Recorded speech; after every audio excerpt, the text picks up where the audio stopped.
السلام علیکم ورحمۃ اللہ وبرکاتہ۔ آپ سن رہے ہیں سنہری موتی پروگرام 87.8 FM سے رمضان ریڈیو ووز کے ساتھ آپ کی میزبان زبیدہ خان حاضر ہے۔ امید کرتی ہوں آپ سب خیریت سے ہوں گے۔ آئیے شروع کرتے ہیں اللہ کے نام سے۔ اعوذ باللہ من الشیطان الرجیم، بسم اللہ الرحمن الرحیم۔ رب اشرح لی صدری ویسر لی امری واحلل عقدۃ من لسانی یفقہوا قولی۔ میں امید کرتی ہوں آپ سب خیریت سے ہیں، اور سب سے پہلے آپ سب کو رمضان مہینہ بہت بہت مبارک ہو۔ شروع کرنے سے پہلے میں جو رمضان ریڈیو ووز کی ٹیم ہے اس کا بہت بہت شکریہ ادا کرنا چاہتی ہوں کہ انہوں نے ہمیں یہ پلیٹ فارم دیا جس کے ساتھ ہم آپ کے ساتھ یہ رمضان جو ہے سیلیبریٹ کر سکتے ہیں۔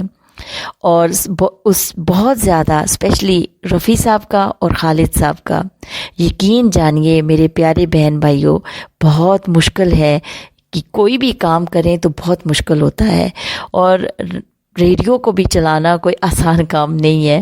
میں ان لوگوں کی اسٹرگل کو دیکھتی رہتی ہوں اور کس طرح وہ لوگ کام کرتے ہیں اس رمضان ریڈیو ووز کے لیے، اور یہ اتنے پیارے پیارے پروگرام، اتنے پیارے پیارے ہوسٹ آتے ہیں یہاں پہ، اور کس طرح جو ہے یہ ساری ٹیم اکٹھی ہوتی ہے اور یہ آپ تک پہنچایا جاتا ہے۔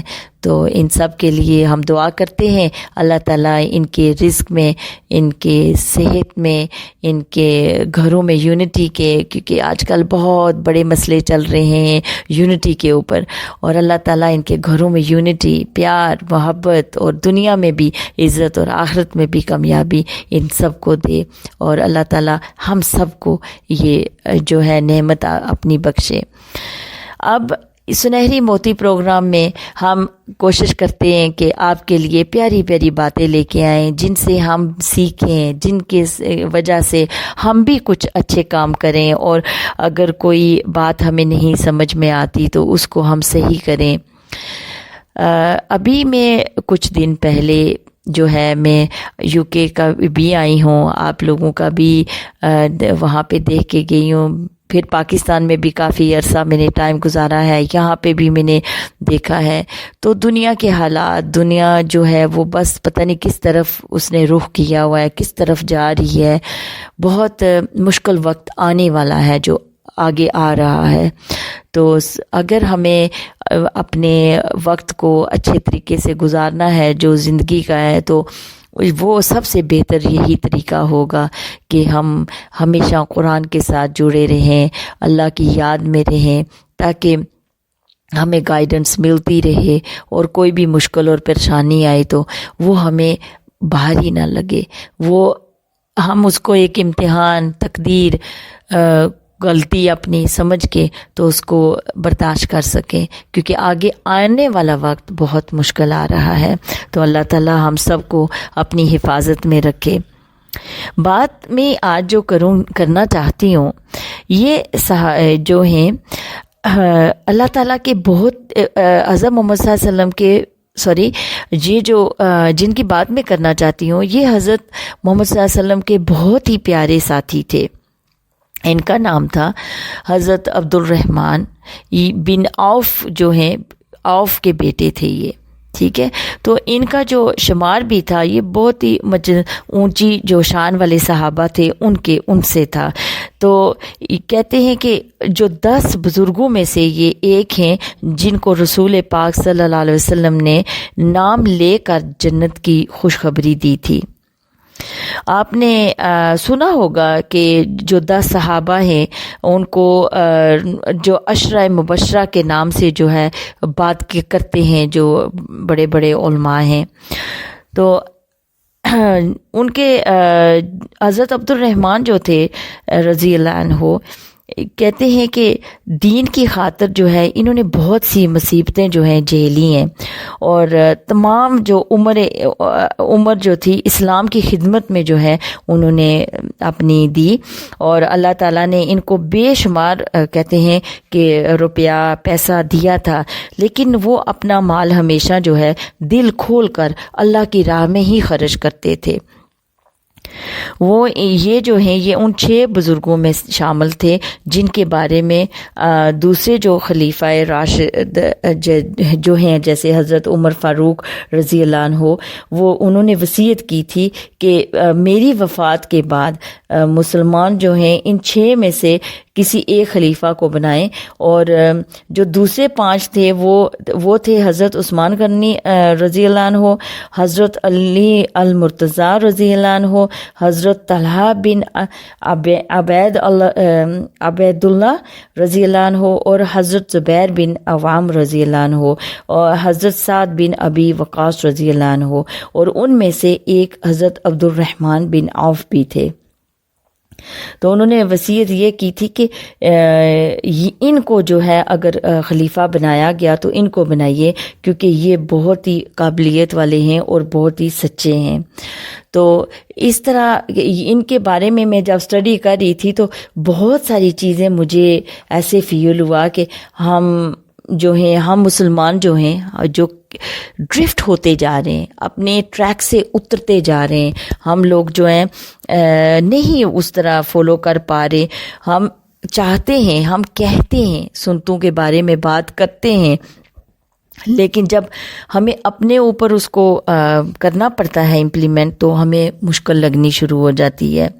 تو ابھی اور بات کرتے ہیں حضرت عبد الرحمن بن عوف رضی اللہ عنہ کے بارے میں۔ ان کی جو پیدائش ہے وہ 581 میں شہر مکہ میں پیدا ہوئے ہیں، 581 میں۔ تو ان کا کہتے ہیں کہ یہ حضرت محمد صلی اللہ علیہ وسلم سے جو ہے 10 سال جو ہے وہ چھوٹے تھے۔ ان کے جو گھر والے تھے ان کا نام جو ہے عبد عمر دیا عبد الکعب رکھا، لیکن جب انہوں نے اسلام قبول کیا تو رسول پاک صلی اللہ علیہ وسلم نے اسے بدل کر عبد الرحمن کر دیا۔ تو جیسے ہمارے بچوں کے نک نیم ہوتے ہیں، ان کو کبھی کبھی ہم نک نیم دے دیتے ہیں لاڈ سے، پیار سے، تو اسی طرح جو ہے عرب میں بھی بہت سارے مطلب اس وقت رواج ہوتا تھا، عام رواج ہوتا تھا کہ نک نیم دیا جاتا تھا۔ تو ان کا بھی جو نک نیم تھا وہ ابو محمد تھا۔ اس کے علاوہ جو ہے جس طرح ہمارے قبیلے ہیں، کوئی کہتا ہے کہ ہم لوگ راجپوت ہیں، کوئی کہتے ہیں ہم لوگ جاٹ بلادری سے ہیں، کوئی کہتے ہیں ہم گجر بلادری سے ہیں، کوئی کہتے ہیں کہ ہم ملک بلادری سے۔ اسی طرح اس وقت بھی قبیلے ہوتے تھے۔ حالانکہ ہم لوگ ہمیشہ یہی کہتے ہیں کہ قرآن پاک میں اور کہیں نہیں ایسا لکھا ہوا، ہم سب انسان ہیں، لیکن اس وقت بھی اس طرح کے قبیلے تھے۔ اور یہ جو ان کی جو ہمیں پتہ ہونا چاہیے، میں تو سوچتی ہوں کہ ہمیں پیچھے سے پتہ ہونا چاہیے کہ ہم لوگ اگر دیکھا جائے، میں ہوں، آپ ہیں، شاید میں کچھ لوگ تو ماشاءاللہ اتنے اچھے ہیں کہ انہوں نے فیملی ٹریز بنا کے رکھی ہوئی ہیں، لیکن میں نے نہیں بنائی ہوئی، 10 میں آپ کو بتاتی ہوں، اور وہ کافی اور بھی باہر ہوں گے کچھ ایسے لوگ جنہوں نے نہیں بنائی ہوگی۔ تو ہمیں اپنے گرینڈ فادر تک ہی پتہ ہوتا ہے کہ ہمارے گرینڈ فادر یہ تھے، اس سے پیچھے ہمیں نہیں پتہ کون کہاں سے آیا، کدھر سے آیا، پھر پیچھے کہاں لنک گیا۔ تو I think it's very important کہ ہمیں یہ اس چیز پہ اپنے بچوں کو بھی کرنا چاہیے اور خود بھی اس پہ کرنا چاہیے، پتہ کرنا چاہیے کہ ہم کہاں لنک کرتے ہیں جا کے اور کیسے ہم یہاں تک پہنچے۔ تو اسی طرح حضرت عبد الرحمن بن عوف کا جو رضی اللہ عنہ کا بھی جو بیک گراؤنڈ تھا وہ تعلق رکھتے تھے قریش کے ساتھ، لیکن قریش کے بھی کہتے ہیں کہ بہت ساری شاخیں تھیں، اور ان کی جو شاخ تھی وہ بنو زہرہ سے کے ساتھ تھی۔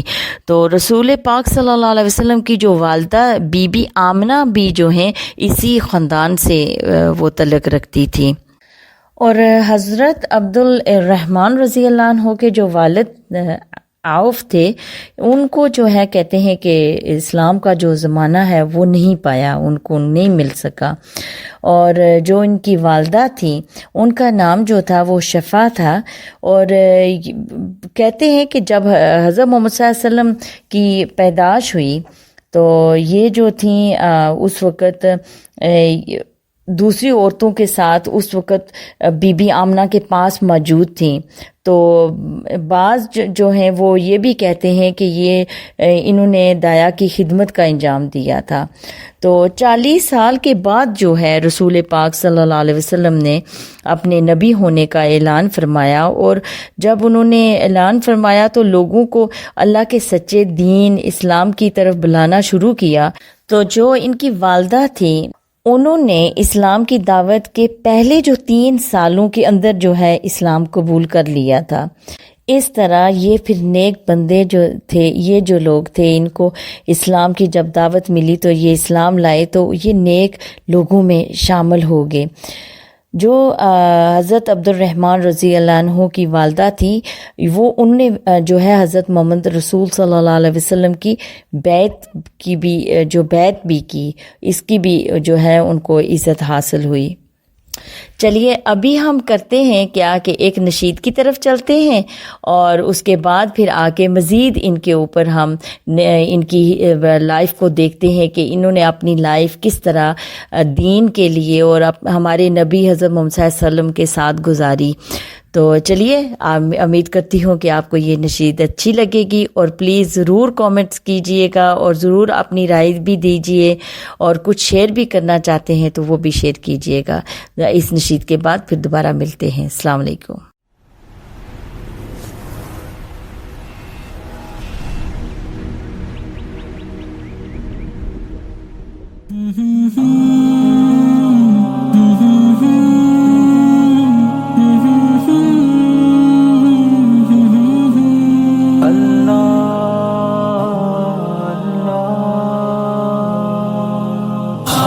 غفلت میں سوئے ہوئے مومنوں، عیش و عشرت بڑھانے سے کیا فائدہ.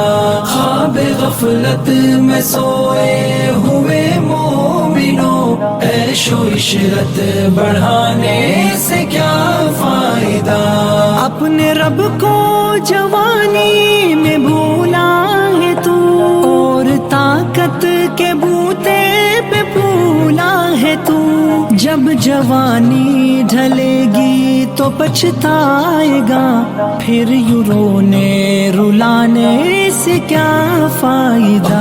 خواب غفلت میں سوئے ہوئے مومنوں، عیش و عشرت بڑھانے سے کیا فائدہ. خواب غفلت میں سوئے ہوئے مومنوں، عیش و عشرت بڑھانے سے کیا فائدہ. تا حکومت کا فرعون کو بھی نشا، ظلم پر ظلم خلقت پہ کرتا رہا. جب سمندر میں ڈوبا تو کہنے لگا، اس حکومت کے پانے سے کیا فائدہ. خواب غفلت میں سوئے ہوئے مومنوں، عیش و عشرت بڑھانے سے کیا فائدہ. خواب غفلت میں سوئے ہوئے مومنوں، عیش و عشرت بڑھانے سے کیا فائدہ. کتنا مشہور قصہ ہے شداد کا، روح جب اس کے تن سے نکالی گئی، مرتا مرتا بھی لوگوں سے کہتا گیا، ایسی جنت بنانے سے کیا فائدہ. خواب غفلت میں سوئے ہوئے مومنوں، عیش و عشرت بڑھانے سے کیا فائدہ. خواب غفلت میں سوئے ہوئے مومنوں، عیش و عشرت بڑھانے سے کیا فائدہ.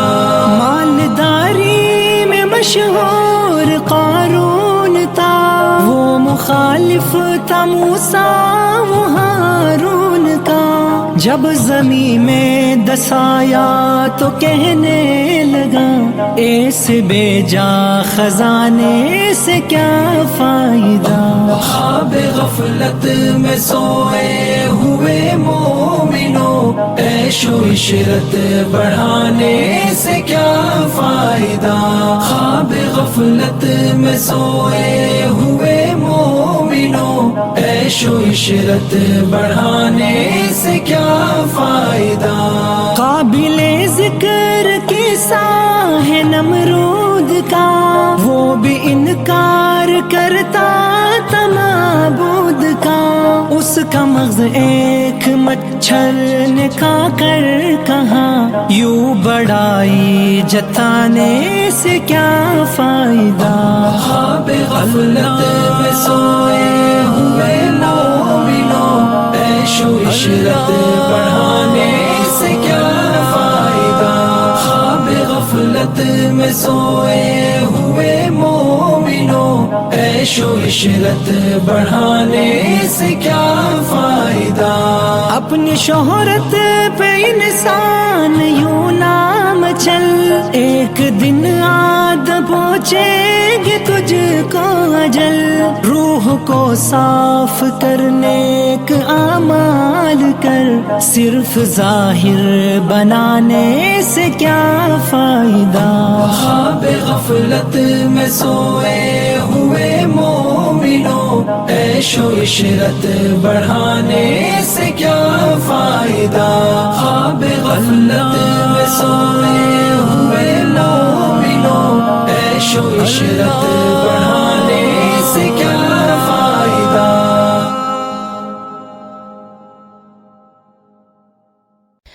آپ کو ہم دوبارہ خوش آمدید کہتے ہیں اور آپ سن رہے ہیں سنہری موتی پروگرام 87.8 FM سے رمضان ریڈیو وولفز کے ساتھ، اور زبیدہ خان آپ کی آج کی ہوسٹ۔ آپ کیسے ہیں؟ آپ مجھے بتائیے کہ آپ کو نشید کیسی لگی۔ دیکھیے کچھ نشیدیں ایسی ہوتی ہیں کہ بہت کچھ ہمیں سمجھا جاتی ہیں، لیکن یہ ہم پہ ہے کہ ہم ان کو سمجھتے ہیں یا صرف ایک انجوائمنٹ کے طور پر ان کو سن کر جو ہے بس اگنور کر دیتے ہیں۔ تو میں نے یہ بہت دفعہ سنی ہے اور مجھے بہت پیاری لگتی ہے یہ نشید۔ اللہ تعالی ہم سب کو عمل کرنے کی توفیق دے۔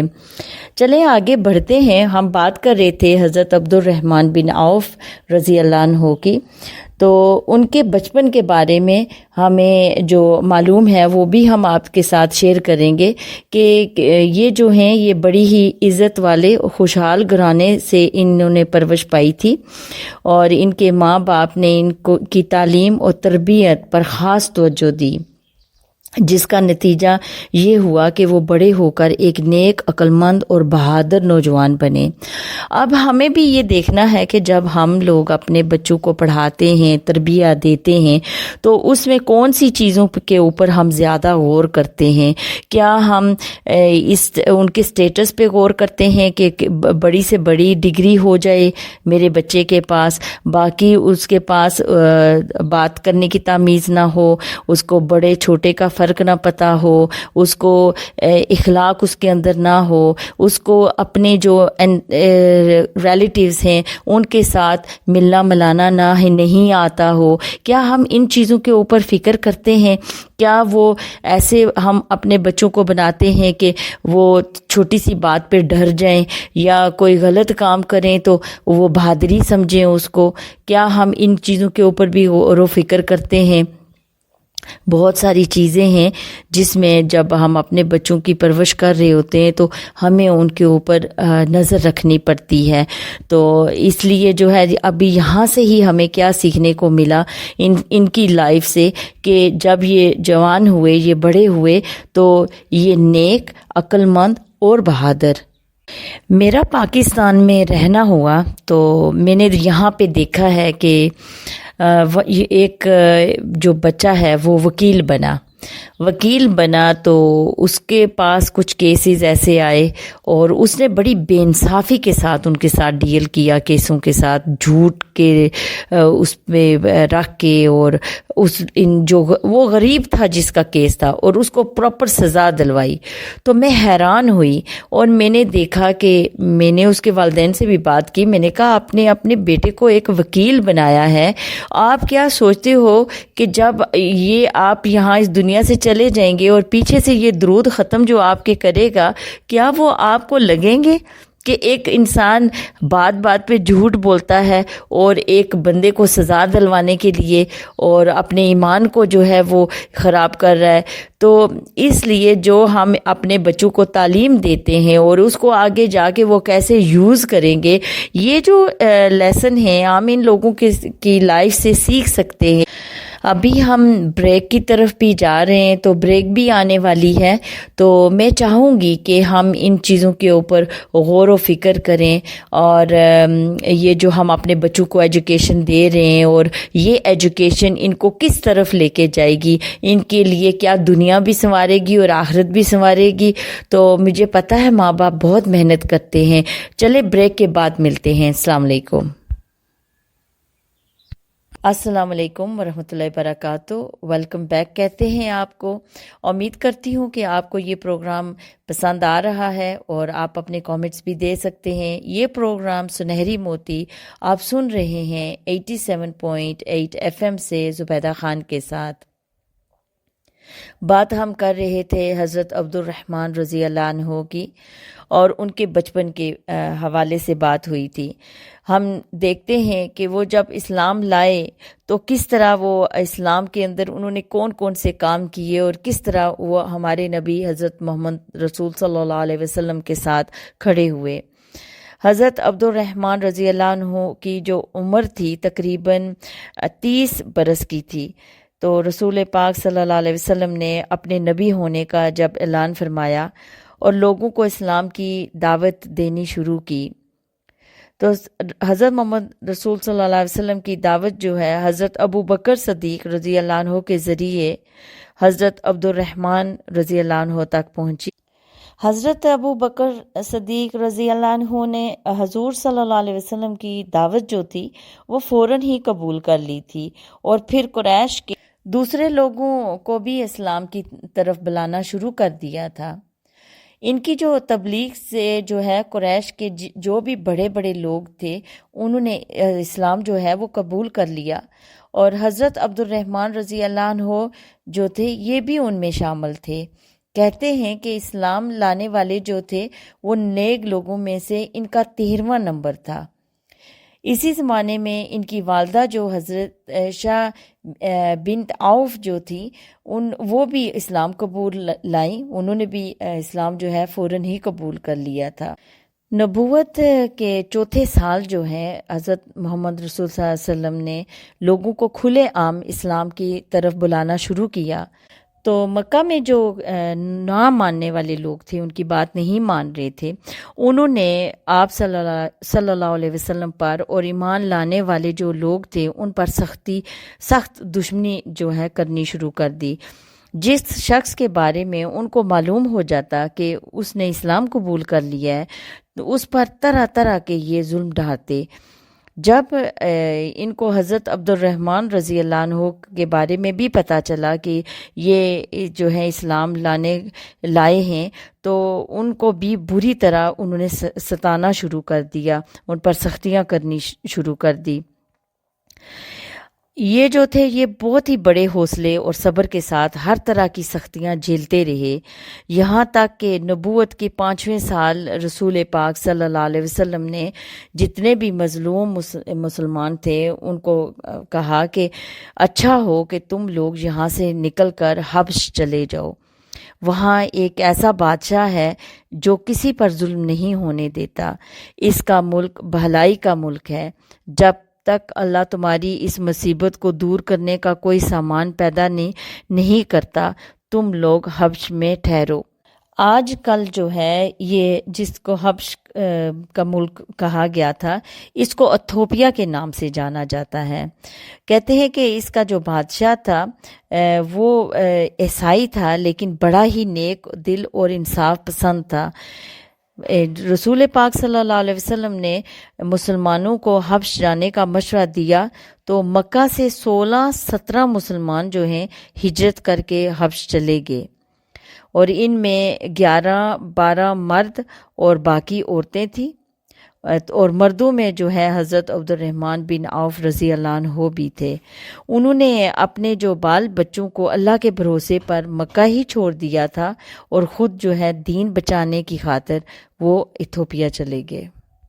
اب ایتھوپیا آئے ہوئے ان لوگوں کو ابھی 3 مہینے ہی گزرے تھے کہ ان کو جو مسلمان آ رہے تھے ادھر ایتھوپیا کی طرف، تو وہ انہوں نے خبریں دینی شروع کر دی کہ مکہ میں جو ہے سب جو غیر مسلم تھے وہ مسلمان ہو گئے ہیں۔ اب یہ خبر سن کر یہ سارے مسلمان بہت خوش ہوئے اور انہوں نے کیا ارادہ کیا کہ ہم واپس چلتے ہیں۔ ان میں عبد الرحمن رضی اللہ عنہ بھی شامل تھے۔ تو جب یہ لوگ مکہ کے قریب پہنچے تو وہاں ان لوگوں کو معلوم ہوا کہ یہ جو غیر مسلم ہیں یہ تو ابھی ویسے ہی ہیں، یہ تو ہمیں کسی نے غلط خبر دی ہے۔ تو انہوں نے پھر یہ سوچا کہ آپ واپس نہیں جاتے، یہ مناسب نہیں ہے، تو ہم کچھ ایسا کرتے ہیں کہ یہاں پہ ہی رکتے ہیں۔ تو انہوں نے قریش کے جو سردار تھے ان میں سے کسی نہ کسی کی جو ہے پناہ حاصل کر کے وہ مکہ میں داخل ہو گئے۔ تو انہوں نے سرداروں سے یہ وعدہ لے لیا تھا کہ وہ ان کی حفاظت کریں گے، اور عبد الرحمن رضی اللہ عنہ نے بھی قریش کے جس سردار کی پناہ حاصل کی تھی اس کا نام جو تھا اسود بن یغوث تھا۔ اب جب یہاں پہ جو غیر مسلم تھے ان کو پتہ چلا کہ حبش سے کچھ لوگ واپس آ گئے ہیں، تو انہوں نے اور زیادہ ظلم کرنا شروع کر دیا، ان کی زیادتیاں برداشت سے باہر ہو گئیں۔ تو یہ اس وقت جو نبوت کے چھٹا سال تھا، تو رسول پاک صلی اللہ علیہ وسلم نے تو پھر مسلمانوں کو مشورہ دیا کہ وہ واپس جو ہے ہجرت حبش میں کر جائیں۔ تو اس دفعہ جو ہے 100 سے زیادہ مسلمان مرد اور عورتیں جو ہیں وہ حبش کی طرف چلے، اور اس میں حضرت عبد الرحمن بن عوف رضی اللہ عنہ بھی شامل تھے۔ یہ اللہ کے راستے میں ان کی دوسری ہجرت تھی۔ مکہ کے جو غیر مسلم تھے یہ بات بالکل پسند نہیں تھی ان کو کہ مسلمان جو ہیں مکہ سے نکل کر کسی امن والی جگہ پر جائیں۔ تو انہوں نے مسلمانوں کو روکنے کے لیے سمندر کے ساحل تک ان کا پیچھا کیا، لیکن مسلمانوں نے ان کو نہیں پہنچنے دیا۔ ان سے پہلے ہی ایک بڑی کشتی میں بیٹھ کر وہ جو ہے حبش کی طرف روانہ ہو گئے۔ جب یہ لوگ حبش پہنچ کر یہ لوگ جو ہیں امن کی زندگی بسر کرنے لگے، تو جو قریش کے غیر مسلم تھے انہوں نے اپنے آدمی جو ہیں وہ وہاں پہ حبش بھیج کر بہت کوشش کی کہ کسی طرح جو وہ بادشاہ ہے ان مسلمانوں کو اپنے ملک سے نکال دے یا ان کو قریش کے حوالے کر دے، لیکن یہ نیک بادشاہ جو تھا انہوں نے اس کی بات نہیں مانی، اس نے انکار کر دیا۔ حضرت عبد الرحمن بن عوف رضی اللہ عنہ ایسے اصحاب میں شامل تھے جو حضور پاک جب مکہ میں ہی تھے تو یہ لوگ واپس آ گئے تھے۔ کچھ مطلب جو تھے مہاجرین وہ 12 سال وہاں پہ رہے اور زیادہ ٹائم گزارا، لیکن حضرت عبد الرحمن جو تھے وہ یہ رضی اللہ عنہ یہ جلدی واپس آ گئے تھے، اور پھر انہوں نے ہجرت تیسری کی، اور وہ تیسری ہجرت جو تھی وہ مدینہ کی طرف تھی، جب حضرت محمد صلی اللہ علیہ وسلم نے ان کو سب مسلمانوں کو کہا، کیونکہ مکہ میں بہت زیادہ جو ہے تکلیف دے رہے تھے یہ جو غیر مسلم ہیں، تو اس لیے پھر انہوں نے مکہ کی طرف ہجرت کی۔ دیکھیے ہم بھی ہجرت کرتے ہیں، ہم بھی نکلتے ہیں، تو ہم کس چیز کے لیے نکلتے ہیں؟ رزق کے لیے، جبکہ رزق اللہ نے اپنے ہاتھ میں لکھا ہوا ہے، اور ہمیں اگر کوئی ہجرت کرنی ہو، کوئی بھی کام کرنا ہو تو اپنے دین کو دیکھ کے کرنا ہے کہ میرے دین کی پروموشن، میرا دین میں کہاں ڈیلیور کر سکتا ہوں، میرا دین یہاں کیا خراب ہو رہا ہے، کیا میرے آنے والی نسل جو ہے اس کے اوپر امپیکٹ پڑ رہا ہے، میری جو امت حضرت محمد صلی اللہ علیہ وسلم کی ہے اس کو نقصان تو نہیں پہنچ رہا۔ تو پھر ہمیں وہ ڈیسیجن بنانا چاہیے کہ مجھے یہاں سے وہاں جانا ہے۔ اب ہم آگے دیکھتے ہیں کہ ان کے مدینہ میں جا کے کیسی زندگی تھی۔ حضرت عبد الرحمن بن عوف رضی اللہ عنہ جس وقت مکہ سے ہجرت کر کے مدینہ پہنچے تو اس وقت ان کی عمر تقریباً 43 برس کی تھی۔ اس کے بعد انہوں نے اپنی باقی تمام زندگی جو ہے اس پاک شہر میں گزاری۔ جب یہ پہلی دفعہ پہنچے تھے وہاں پہ حضرت عبد الرحمن بن عوف رضی اللہ عنہ مدینہ میں، تو یہ ایک مسلمان حضرت سعد بن ربی انصاری رضی اللہ عنہ ان کے مہمان بنے، ان کے پاس رہے۔ پھر کچھ مہینے بعد جو ہے رسول پاک صلی اللہ علیہ وسلم نے جو مدینہ کے رہنے والے مسلمان تھے اور مہاجرین کے درمیان جو ہے انہوں نے کیا کیا کہ ایک بھائی چارہ قائم کروایا۔ انہوں نے یہ کیا کہ آپ صلی اللہ علیہ وسلم نے جو مہاجرین اور مدینہ کے رہنے والے مسلمان ہیں ان کو ایک گھر میں جمع کیا، ایک میٹنگ کی، اور انہوں نے کہا کہ آپ میں سے ایک مہاجر اور ایک وہاں کیا مدینے کے رہنے والے مسلمان جو تھے، ایک بندہ وہاں سے لیا اور ان کو کہا کہ آج سے آپ دونوں بھائی بھائی ہو۔ اب جو مدینہ کے رہنے والے مسلمان ہیں ان کو آپ نے سنا ہوگا انصار کہتے ہیں، اور کہتے ہیں کہ انہوں نے پھر کیا کیا کہ جو ان کے ساتھ ریلیشن شپ بھائی چارہ بنایا اس کو اپنے بھائیوں سے بھی بڑھ کر نبھایا۔ اب جو حضرت عبد الرحمن بن عوف رضی اللہ عنہ تھے، یہ جب پہلے گئے ہی تھے تو یہ سعد بن ربی انصاری رضی اللہ عنہ کے مہمان بنے تھے، تو حضرت محمد رسول صلی اللہ علیہ وسلم نے انہی کو ہی ان کا جو ہے بھائی بنایا، اور انہوں نے جو ہے یہ جو تھے یہ ماشاءاللہ بہت ہی دولت مند آدمی تھے۔ انہوں نے ان کا جو بھائی چارے کے بعد جو ہے انہوں نے حضرت عبد الرحمن رضی اللہ عنہ کو، پہلے تو وہ مہمان تھے بھائی، تو حضرت محمد صلی اللہ علیہ وسلم نے ان کو کہا کہ آج سے آپ بھائی بھائی ہو۔ تو اس میٹنگ کے بعد جب وہ گھر واپس آئے تو انہوں نے کہا، اے عبد الرحمن رضی اللہ عنہ، اللہ نے مجھے بہت کچھ دے رکھا ہے، میں چاہتا ہوں کہ تم میرے مال جائیداد اور دوسری ہر چیز کا آدھا حصہ مجھ سے لے لو۔ تو حضرت عبد الرحمن رضی اللہ عنہ نے کہا، اللہ تمہارے عائل و عیال اور مال اور دولت میں برکت دے، یہ سب چیزیں تمہیں مبارک ہوں، تم مجھے صرف بازار کا راستہ بتا دو جہاں تجارت ہوتی ہے۔ حضرت سعد بن ربی رضی اللہ عنہ نے انہیں بازار اور منڈی کا راستہ بتایا۔ وہ بازار گئے اور وہاں سے پنیر اور گھی جو ہے وہ خرید کر اس کی انہوں نے تجارت شروع کر دی۔ یہ جو کام تھا ان کا خاندانی پیشہ تھا، تو وہ ان کو کس طرح ڈیل کرنا، کس طرح بنانا وہ اچھی طرح واقف تھے۔ تو تھوڑے ہی دنوں میں وہ ایک کامیاب جو ہے تاجر بن گئے، اور ان کے پاس روپے پیسے کی جو ہے کہتے ہیں کہ ریل پیل ہوگی۔ وہ خود فرماتے تھے کہ اگر میں پتھر بھی اٹھاتا تو یہ خیال ہوتا کہ اس کے نیچے چاندی یا سونا مجھے ملے گا۔ تجارت کے سلسلے میں وہ دوسرے شہروں میں آنے جانے لگے، تو اس طرح پھر ان کا جو کاروبار تھا وہ بہت ہی مطلب آگے پیچھے برانچز ان کی بننی شروع ہوگی۔ ہم ابھی ایک نشید کی طرف چلتے ہیں اور پھر نشید کے بعد واپس میں آپ کی خدمت میں حاضر ہوتی ہوں۔ امید کرتی ہوں کہ آپ لوگوں کو اچھا لگ رہا ہوگا حضرت عبد الرحمن بن عوف رضی اللہ عنہ کے بارے میں سن کے، کہ وہ کس طرح دیکھیں ان لوگوں نے مشکلیں دیکھی، کس طرح وہ حضرت محمد رسول صلی اللہ علیہ وسلم کے ساتھ کھڑے رہے اور کتنی دفعہ انہوں نے اپنے گھر اور جگہیں چھوڑی۔ تو پھر اور بھی آگے ان کے بارے میں دیکھتے ہیں، پہلے نشید سن لیتے ہیں۔ السلام علیکم۔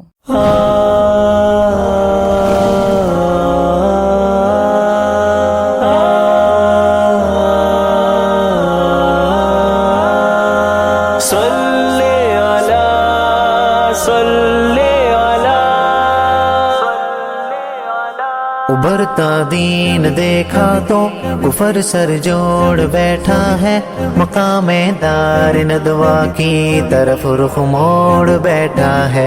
ادھر گمراہ کرنے کے لیے شیطان بھی آ پہنچا، بزرگانہ سے لہجے میں چلوں گا چال یہ سوچا، دیا یہ مشورہ کر دو قتل سرکار عالم کو، رہے نہ دین پر کوئی نہ اسلام سالم ہو، کوئی تدبیر سوچے لاکھ پر اللہ اللہ ہے، ہر ایک تدبیر کا بانی فقط میرا ہی اللہ ہے، عرش سے لاڈلے کا انتظام ارتحال آیا، مدینے کی طرف چلیے یہ حکم ذوالجلال آیا، صلی علی نبینا صلی علی محمد صلی علی شفیعنا صلی علی محمد۔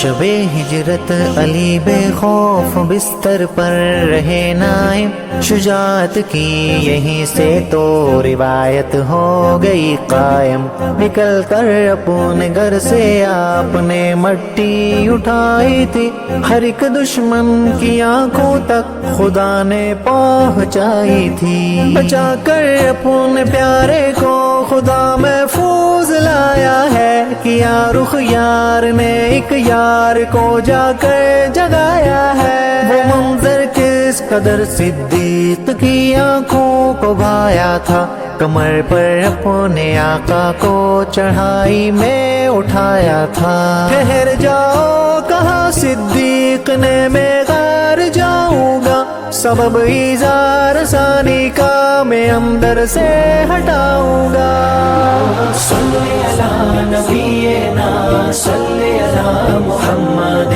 صلی علی شفیعنا صلی علی محمد۔ غلاموں کی طرح آقا کی خاطر کی نظافت ہے، چلے آؤ ابھی آقا ارے کیسی رفاقت ہے، سلایا مصطفیٰ کو گود میں صدیق اکبر نے، سہا ڈنگ سانپ کا پرنا ہٹایا آپ کو ڈر نے، بہاسوں گرا جا کر نبی کے رخ مبارک پر، ہوئے بیدار آقا گود سے اوپر اٹھایا سر، لعاب پاک کو ایڑی پہ ملتے ہیں میرے آقا، محبت کس طرح کی ہے عجب سا ان کا ہے ناتا، نبی سے یوں محبت اور یارانہ بھول نہ جانا، وفائیں اس طرح ان کا نبھانا بھول نہ جانا، صلی علی نبینا صلی علی محمد صلی علی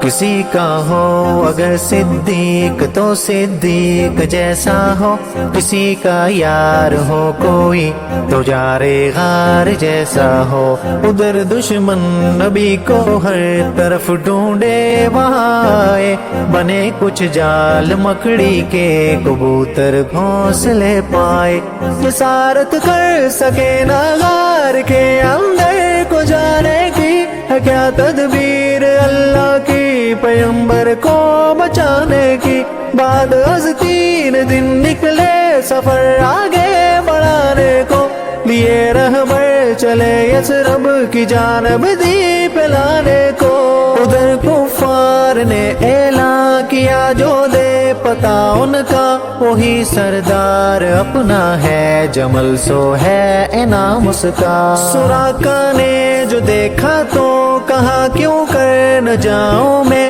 خبر کر دوں پیغمبر کی بڑا انعام پاؤں میں، پلٹ کر دیکھنا تاکہ سواری دس گئی آدھی، گرے قدموں میں کلمہ پڑھ لیا اور بن گئے ہادی، کٹن انجان رستے سے نبی صدیق چلتے ہیں، کبھی یہ پہاڑ چڑھتے ہیں کبھی وہ پہاڑ چڑھتے ہیں، تکن سے چور سایہ کر شجر ماتحت آئے ہیں، خدا کے لاڈلے دونوں بڑے خوش بخت آئے ہیں، صلی علی نبینا صلی علی محمد صلی علی شفیعنا صلی علی محمد۔ نظر آ بنائی معبد کی چھوٹی جھوپڑی آخر ابھرتے شمس کی گرمی سے پیاسے ساقیے کو سر کہاں سے دیکھ سے پانی پلاؤ ایک دو ساغر کہاں بوڑھی نے کچھ بھی تو نہیں بس ہے غنم لاغر نبی آئے رکھا جو دست انور ایسی بکری پر بھرے برتن کئی خود پی لیا دکھلا گئے مظہر سفر تکمیل کی جانب بڑا پہنچے قبا جا کر ملے کئی قافلے یثرب سے ان کو اب یہاں آ کر علی پہنچے قبا تو چل دیا یہ قافلہ آگے سمائے جشن تھا جتنا رہا تھا فاصلہ آگے ترانے ان کی آمد کے ہر ایک جا گونجتے پائے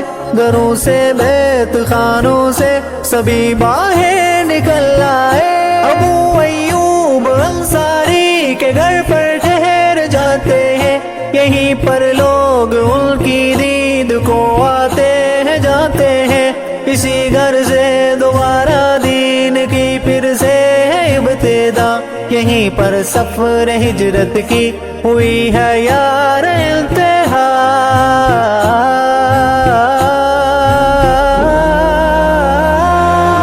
صلی علی نبینا صلی علی محمد صلی علی شفیعنا صلی علی محمد.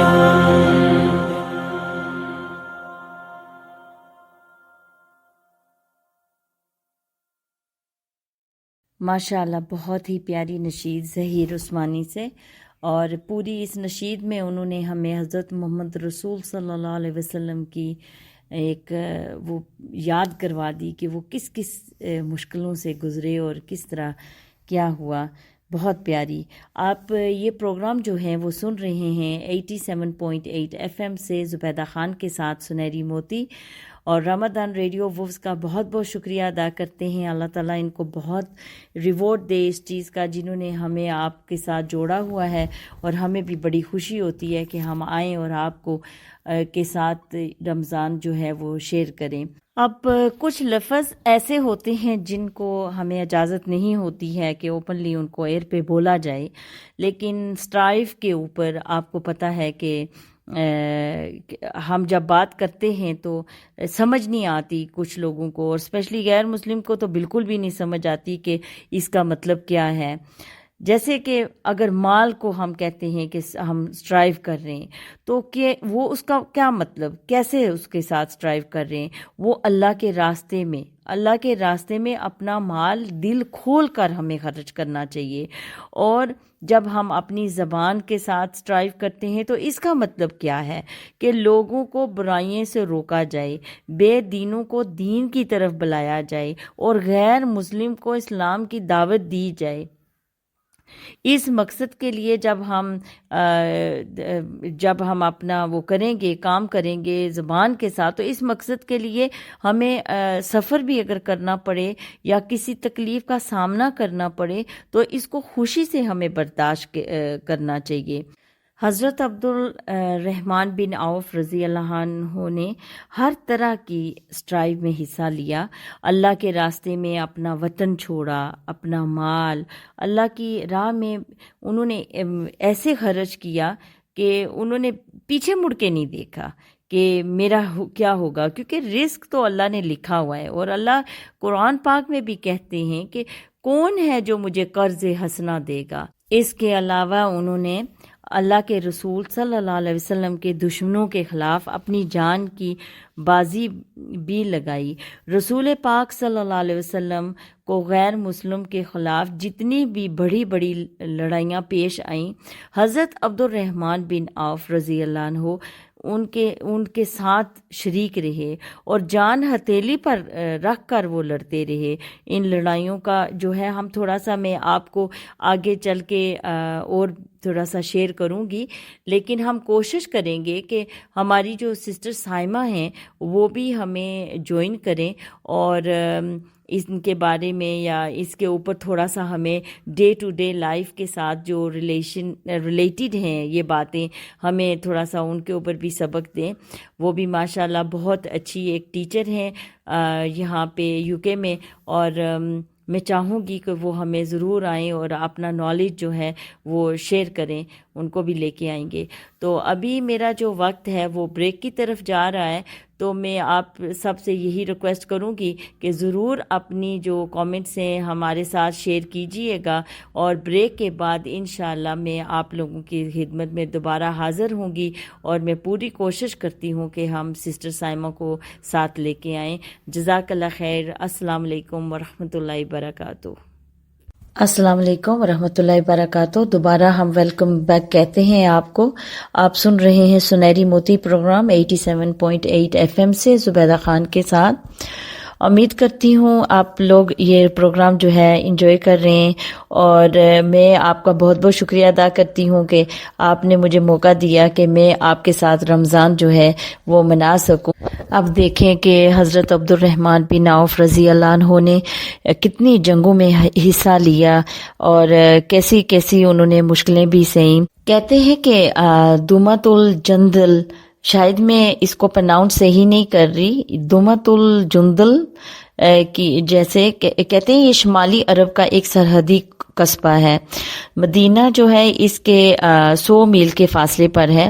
یہ قصبہ ایک سرسبز اور شاداب علاقے یاغلستان کے درمیان واقع ہے.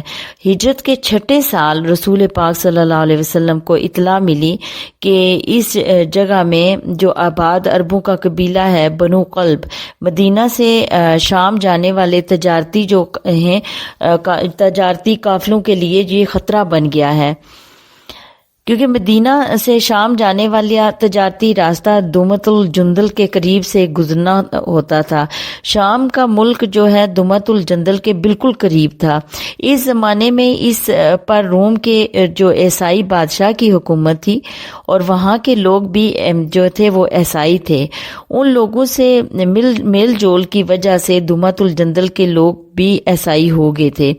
جب ان لوگوں نے شام جانے والے مسلمانوں کے تجارتی قافلوں تک جو ہے ان کو تنگ کرنا شروع کیا، تو شعبان 6 ہجری میں رسول پاک صلی اللہ علیہ وسلم نے 700 صحابہ رضی اللہ عنہ کا لشکر جو ہے وہ تیار کیا، اور حضرت عبد الرحمن بن عوف رضی اللہ عنہ کو اس کا جو ہے امیر مطلب لیڈر مقرر فرما کر دومت الجندل کی طرف جانے کا حکم دیا. کہتے ہیں کہ جب وہ چلنے لگے تو حضور صلی اللہ علیہ وسلم نے ان کا امامہ کھول ڈالا اور خود اپنے پاک ہاتھوں سے ان کے سر پر جو ہے سیاہ امامہ باندھا، اور ان کی پیٹھ پر چھوٹا سا شملہ چھوڑ کر فرمایا، عبد الرحمن امامہ اس طرح جو ہے وہ باندھا کرو کیونکہ یہ اچھا طریقہ ہے. پھر آپ صلی اللہ علیہ وسلم نے ان کا ہاتھ جو ہے ہاتھ میں فوج کا جھنڈا دیا اور پھر کہا، بسم اللہ، اللہ کی راہ میں روانہ ہو جاؤ. جو لوگ اللہ کی نافرمانی اور گناہ کے کاموں میں مشغول ہیں ان سے جا کر سٹرائیو کرو، اور ان کو جو ہے دھوکہ نہ دینا، فریب نہ کرنا، بچوں، عورتوں، بوڑھوں اور مریضوں کو نہ مارنا. دومت الجندل پہنچ کر پہلے بنو قلب کو سلام کی دعوت دینا، اگر وہ قبول کر لیں تو بہتر، ورنہ ان سے جنگ کرنا. حضرت عبد الرحمن رضی اللہ عنہ نے دومت الجندل پہنچ کر بنو قلب کو بڑی نرمی اور پیار سے جو ہے اسلام کی دعوت دی. پہلے دن جو ہے ان پر کوئی اثر نہ ہوا، پھر دوسرے دن بھی ان کو اسلام کی خوبیاں بتائیں، لیکن وہ اپنا مذہب چھوڑنے پر تیار نہ ہوئے. تیسرے دن حضرت عبد الرحمن رضی اللہ عنہ نے پھر ان کو اللہ کے سچے دین کی طرف بلایا اور ساتھ ہی بتایا کہ اس کے قبول کرنے میں تمہارا فائدہ ہے، اس دنیا میں بھی اور مرنے کے بعد بھی. اس مرتبہ قبیلے کے جو سردار اسبغ بن عمر او قلبی کا دل جو ہے وہ موم ہو گیا اور اس نے اسلام قبول کر لیا. اس کے ساتھ ہی قبیلے کے دوسرے لوگ بھی پھر مسلمان ہو گئے. حضرت عبد الرحمن رضی اللہ عنہ نے ایک اس وقت کیا ہوتا تھا کہ کسی پیغام بھیجنے کے لیے، خط بھیجنے کے لیے کسی بندے کو بھیجنا پڑتا تھا، تو ایک بندے کو بھیجا، اس کے ہاتھ رسول پاک صلی اللہ علیہ وسلم کی خدمت میں ایک خط روانہ کیا جس میں لکھا کہ اسبغ اور اس کے قوم جو ہے کہ لوگ ہیں وہ مسلمان ہو گئے ہیں۔ تو آپ صلی اللہ علیہ وسلم نے اس کے جواب میں حضرت عبد الرحمن رضی اللہ عنہ کو لکھا کہ تم اسبغ کی بیٹی سے شادی کر لو۔ انہوں نے اسبغ کی بیٹی تمازر سے شادی کر لی اور اس کو رخصت کرا کے اپنے ساتھ پھر مدینہ لے آئے۔ اب جب مکہ کی بھی فتح ہوئی تو اس میں بھی حضرت عبد الرحمن بن عوف جو ہیں وہ شامل تھے۔ تو مکہ کی فتح کے بعد وہ رسول پاک صلی اللہ علیہ وسلم کے ساتھ کچھ عرصہ کے لیے مکہ ہی میں ٹھہر گئے۔ اسی طرح حضرت عبد الرحمن رضی اللہ عنہ متین کی لڑائی جو ہوئی تھی، حضور صلی اللہ علیہ وسلم ابھی اس وقت مکہ میں ہی تھے کہ آپ صلی اللہ علیہ وسلم کو اطلاع ملی کہ نجد کے کچھ قبیلے جو ہیں جیسے بنو حوازن، بنو سعد وغیرہ مکہ پر حملہ کرنے کی تیاری کر رہے ہیں۔ تو اس پر آپ صلی اللہ علیہ وسلم نے 12,000 مسلمانوں کے ساتھ متین کی طرف بڑھے، تو وہاں پہ قبیلے جو ہیں لڑائی کے لیے جمع ہو رہے تھے۔ اسلامی لشکر میں حضرت عبد الرحمن جو ہیں یہ بھی پھر شامل ہوئے اور وہ لڑائی میں بڑی بہادری سے لڑے۔ اللہ تعالیٰ نے جو غیر مسلم تھے ان کو شکست دی اور ان کے 6,000 آدمیوں کو مسلمانوں نے گرفتار کر لیا، باقی جو تھے وہ ادھر ادھر بھاگ گئے۔ ہجرت کے 9ویں سال ملک شام سے کچھ سوداگر جو ہیں، مدینہ ٹریڈرز جو ہوتے ہیں، وہ مدینہ آئے۔ انہوں نے لوگوں کو بتایا کہ روم کا بادشاہ جو ہے وہ مدینہ پر حملہ کرنے کی تیاری کر رہا ہے۔ تو ملک شام اس وقت رومی سلطنت میں شامل تھا۔ رسول پاک صلی اللہ علیہ وسلم تک جب یہ خبر پہنچی تو آپ صلی اللہ علیہ وسلم نے فیصلہ کیا کہ رومیوں کو عرب کے اندر داخل نہ ہونے دیا جائے اور شام کی سرحد پر پہنچ کر ان کا مقابلہ کیا جائے۔ آپ صلی اللہ علیہ وسلم نے عرب کے تمام قبیلوں کو پیغام بھیجا کہ رومیوں کے خلاف ہم نے لڑنا ہے، لڑنے کے لیے فوراً مدینہ پہنچو۔ ساتھ ہی آپ صلی اللہ علیہ وسلم نے مدینہ کے مسلمانوں کو بھی حکم دیا کہ لڑائی کی تیاری کرو۔ ہی باہر کے 20 قبیلے مدینے پہنچ گئے اور شہر میں ایک بہت بڑا لشکر جمع ہو گیا۔ اتنے بڑے لشکر کے لیے ہتھیاروں، سواریوں، خوراک اور دوسرے سامان کے لیے بہت سے روپے کی ضرورت تھی۔ تو رسول پاک صلی اللہ علیہ وسلم نے مسلمانوں کو ترغیب دی کہ وہ اللہ کی راہ میں دل کھول کر روپیہ اور سامان وغیرہ دیں، کیونکہ ایسا کرنے والوں کے لیے جنت ہے۔ اس پر جو تھے سبھی صحابہ رضی اللہ عنہ نے دل کھول کر جنگ کے لیے مال اور سامان دیا۔ بعض نے اپنی حیثیت کے مطابق اور بعض نے اپنی حیثیت سے بڑھ کر اس کام میں حصہ لیا، اور جو لیڈیز تھیں انہوں نے اپنے زیور اتار کر اللہ کی راہ میں دے دیے۔ اس موقع پر حضرت عبد الرحمن رضی اللہ عنہ نے بھی ایک بہت بڑی رقم پیش کی۔ جب ان سب کی تیاری ہوگی، جب یہ سب لوگ چلنے کے لیے تیار ہو گئے تو رسول پاک صلی اللہ علیہ وسلم نے 3,000 سپاہیوں کے ساتھ لے کر مدینے سے روانہ ہوئے۔ یہ جو اللہ کے سپاہی تھے ان میں سے حضرت عبد الرحمن رضی اللہ عنہ بھی شامل تھے۔ کہتے ہیں کہ اس سال جو ہے بارش نہ ہونے کی وجہ سے سخت گرمی پڑ رہی تھی اور پانی کی بھی بہت کمی تھی، پھر راستہ بھی بہت کٹھن تھا۔ کئی جگہ ایسے ریگستان آئے جہاں زہریلی ہوائیں چلتی تھیں اور میلوں تک پانی کا نام و نشان نہ تھا۔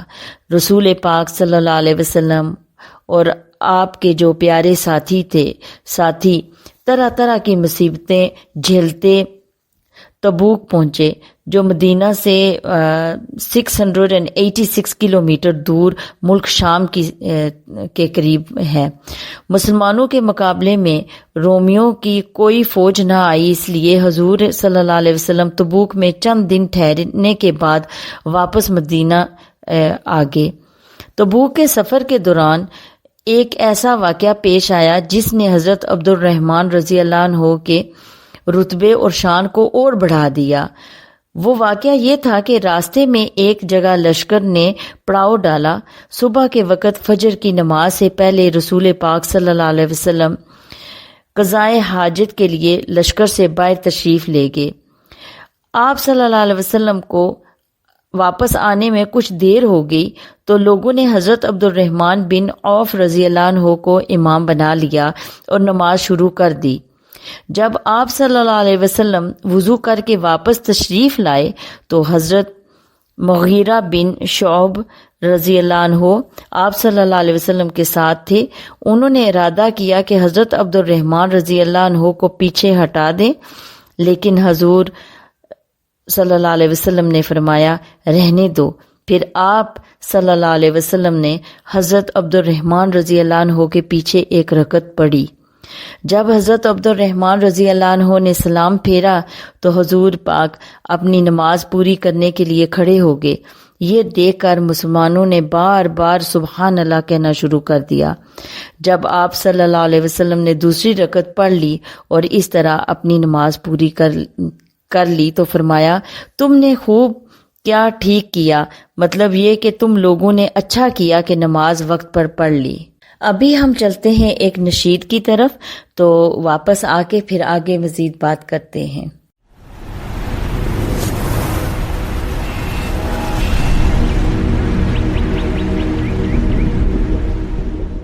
وَلَقَدْ نَصَرَكُمُ اللَّهُ بِبَدْرٍ وَأَنْتُمْ أَذِلَّةٌ فَاتَّقُوا اللَّهَ لَعَلَّكُمْ تشکرون۔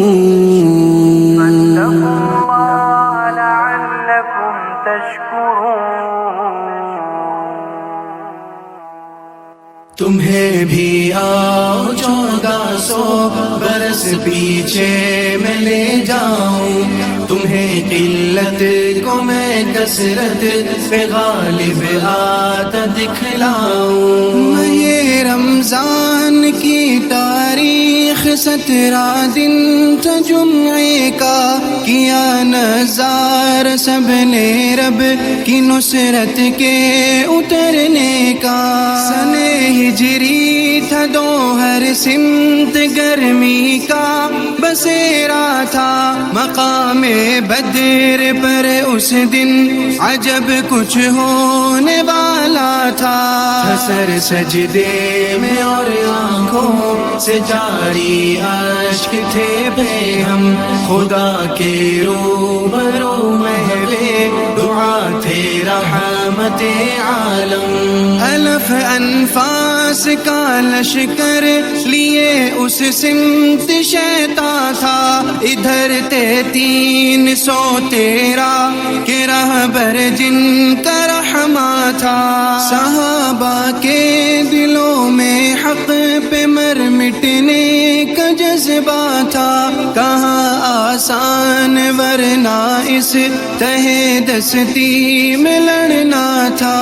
تکبر کے نشے میں چور تھے سب کافر و مشرک، خدا کے قہر میں محصور تھے سب کافر و مشرک۔ ملائک یک بیک اترے خدا کا فیصلہ بن کر، گبر سے مشرکوں پر آسمانی صاعقہ بن کر۔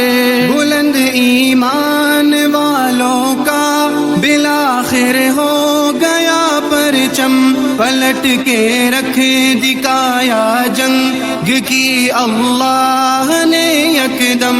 مہاجر خزرجی اوسی صحابہ ہو کے صف بستا، لڑے ایسے کہ ان کی پشت تھی آپس میں پیوستہ۔ رسول محتشم کے سارے دیوانے تھے صف آرا، کہ تلواروں کی جھنکاروں میں سب گا گاتے تھے ایک نغمہ، وہ نغمہ تھا شہادت کا، لہو کو خوب گرماتا، ابو جہل و حلیف کفر سب کے دل کو دہلاتا۔ شہادت سب سے پہلے ماں جب ان صالح نے وہاں پائی، خدائے لم یزل نے ان کی قسمت خوب چمکائی۔ 63 سال کے بوڑھے عبیدہ ابن حارث نے شہادت پائی، لیکن کر دیے عتبہ کے بھی ٹکڑے۔ جناب مرتضی اور حضرت حمزہ کے ہاتھوں سے ولید و شیبہ بھی باسی ہوئے نعرے جہنم کے۔ مبشر سعد رافع اور یزید ابن حرز آئے، معاذ و عوف عاقل سب کے سب کفار پر چھائے۔ عمیر کے نام ایسا رب کو بھایا بدر میں احباب کے، اس نام مبارک کے ہوئے مہمان 3 اصحاب۔ خدا کے لاڈلے عمار و حارث جوش و جذبے سے نبی پاک کے پرچم کے سائے میں رہے لڑتے۔ بالآخر سب نے جان اپنی لٹائی حق کے راستے پر، کہ ان 14 کے قدموں میں بچھاتے ہیں ملائک پر۔ خدا نے معجزہ حق کر دیا اس روز عالم پر، کہ حق کے سامنے کمتر ہے ان کفار کا لشکر۔ قسم اللہ کی مصعب یہی لکھتا ہے ہر راوی، خدا کے نام لیوا ہو گئے کفار پر حاوی۔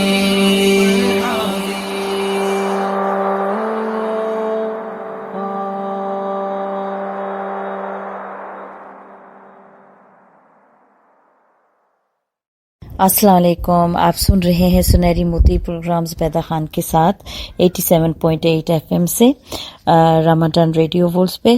اچھا، ابھی ہم آگے بڑھتے ہیں کہ جب یہ بدر کی ان کو شکست ہوئی، یہ ہار گئے غیر مسلم، تو یہ جو خبر تھی یہ گھر گھر پہنچی، تو گھر گھر ماتم ہونے لگا، اور جو قریش کے غیر مسلم تھے ان سے یہ ہار نہ برداشت ہو۔ پھر انہوں نے پلان کیا کہ اب ہم نے جو ہے ان کے ساتھ لڑائی کرنی ہے، جس کو احد کی لڑائی کہتے ہیں۔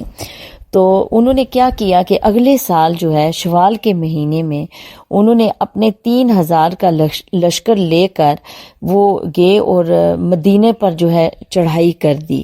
مدینے کے قریب آپ نے دیکھا ہے، آپ لوگ عمرہ وغیرہ جاتے رہتے ہیں کہ اس کے 2.5 میل کے دور فاصلے پر ایک احد کا پہاڑ ہے۔ تو رسول پاک صلی اللہ علیہ وسلم نے شہر سے باہر نکل کر اس پہاڑ کے قریب جا کے ان غیر مسلموں کا مقابلہ کیا۔ آپ صلی اللہ علیہ وسلم کے ساتھ جو تھے صرف 700 جو ہیں سپاہی تھے، جن میں حضرت عبد الرحمن بن عوف رضی اللہ عنہ بھی شامل تھے۔ غیر مسلموں کی تعداد مسلمانوں کی تعداد سے 4 گنا بھی زیادہ تھی۔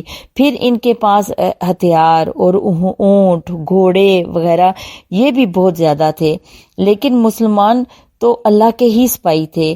وہ اس جوش اور جذبے کے ساتھ لڑے کہ انہوں نے غیر مسلم کے جو ہیں ان کو مطلب ان کو اکھاڑ کے رکھ دیا۔ تو اسی طرح ہر وہاں پہ ڈیوٹیز لگی ہوئی تھی۔ تو ایک پہاڑ کی طرف جو ہے کچھ مسلمانوں کو وہاں پہ پہرے کے لیے کھڑا کیا گیا تھا کہ وہاں پہ وہ پہرا دیں، لیکن وہاں پہ جو تیر اندازوں جو کھڑے تھے انہوں نے کیا کیا کہ اپنی جگہ چھوڑ دی۔ ان کا یہ خیال تھا کہ جو غیر مسلم ہیں وہ ہار گئے ہیں، تو اب ہم یہاں سے چلیں اور جو غنیمت کا مال ہے وہ سمیٹیں.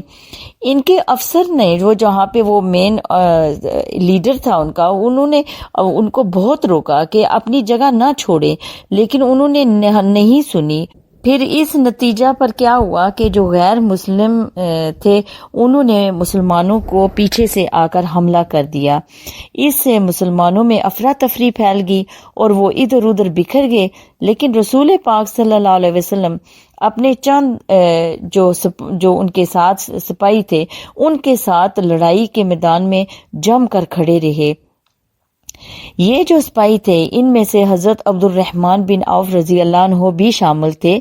دشمن کے جو آدمی حضور صلی اللہ علیہ وسلم کی طرف بڑھتے تو یہ جو سپاہی تھے وہاں ان کو پروٹیکٹ کرتے، وہ ان کو بھگا دیتے وہاں سے. تو حضرت عبد الرحمن بن عوف رضی اللہ عنہ بھی اپنی جان ہتھیلی پر رکھ کر وہاں لڑتے رہے، اور ان کو جو زخم لگے تھے وہ کہتے ہیں کہ جب انہوں نے گنے لڑائی کے بعد تو ان کے اوپر 21 زخم تھے، اور ان کے جو پاؤں کا زخم تھا اتنا شدید تھا کہ ساری عمر وہ لنگڑا کر اس کے زخم کی وجہ سے چلتے رہے. اس لڑائی کے بعد پھر خندق کی لڑائی ہوئی. اب ہجرت کی 5ویں سال جو ہے خندق کی لڑائی پیش آئی. تو اس میں عرب کی جو تمام جو غیر مسلم نے مل کر جو ہے مدینہ پر چڑھائی کر دی تھی. تو شہر کے جو 3 طرف تھے وہ تو کہتے ہیں اس میں باغ اور مکان تھے، اور دشمن کا ان میں سے گزر کر شہر میں داخل ہونا ناممکن تھا. اور جو خالی طرف تھی ادھر سے رسول پاک صلی اللہ علیہ وسلم نے اس طرف کیا کیا کہ گہری اور بہت ہی چوڑی کھائی جیسے نا خندق جو ہے وہ کھدائی کروا دی تاکہ دشمن شہر میں داخل نہ ہو سکیں. تو زمین بہت سخت اور پتھریلی تھی، اور اس میں خندق کھودنا بہت ہی مشکل کام تھا. لیکن رسول پاک صلی اللہ علیہ وسلم اور ان کے جو پیارے ساتھی تھے انہوں نے دن رات سخت محنت کر کے چند دن کے اندر یہ جو خندق تھی وہ کھود ڈالی. اور اس کام میں جو ہے حضرت عبد الرحمن بن عوف رضی اللہ عنہ نے بھی حصہ لیا. اور یہ جو غیر مسلم تھے انہوں نے کیا کیا کہ 3 ہفتے تک جو ہے مدینے کو گھیرے رکھا. اس دوران میں ان کے جو کچھ لوگ تھے انہوں نے کوشش کی اس خندق کو پار کرنے کی، لیکن جیسے ہی وہ کوشش کرتے جو مسلمان تھے ان کو وہاں سے بھگا دیتے یا مار دیتے. آخر کار جو غیر مسلم تھے وہ حوصلہ ہار گئے. اور پھر ایک دن کیا ہوا کہ ایک اندھیری رات جو ہے اس میں سرد ہوا کا طوفان آ گیا، جس میں جو غیر مسلم تھے ان کو سخت نقصان پہنچا اور وہ گھبرا کر وہاں سے بھاگ گئے. تو یہ وقت وہ ایسا تھا کہ جو سٹی میں بند تھا، سب کچھ بلاک تھا، تو شہر میں نہ کھانے پینے کی چیزوں کی وہ رہی تھی، کمی ہو گئی تھی، اور نہ صرف عام جو مسلمان تھا بلکہ خود رسول پاک صلی اللہ علیہ وسلم کو کئی وقت کے فاقے کرنے پڑے.